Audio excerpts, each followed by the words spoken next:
lot of questions about makeup brushes, especially when new makeup launches. What brush should I use with what to get the best results? As someone who loves brushes and has hundreds of them, I will tell you that the brush you use matters. First brush I'll be using is a number 47, and what we did is made it fluffier, but these like fluffier synthetic fibers gave it an angle so it contours the face better. So it's really great for like very liquidy foundations, complexion enhancers, tinted moisturizers, or even like just skincare.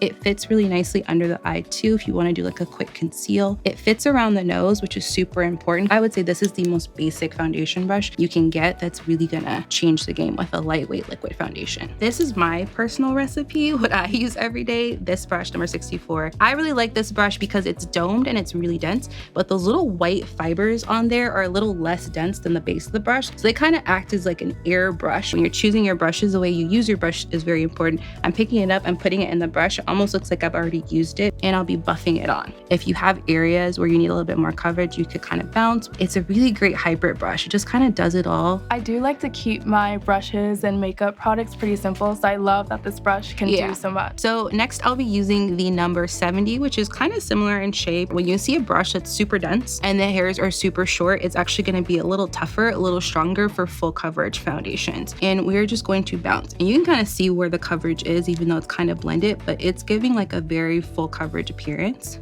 And you can see how easily that coverage builds up, and work it into the brush beforehand. I used to use a brush like this when I had a lot of acne scarring in the jawline. It was the easiest, quickest way to make it look really seamless and get great coverage. So now we're going to use the number 71, and this is sort of a mini version of the 47. This does the same thing. It's angled the same way. It's fluffy in the same way. It's going to lay down a fuller coverage if you want it to, but not get weighed down. And what I love about this brush is that it can fit right under the eyelashes and super close to the eye.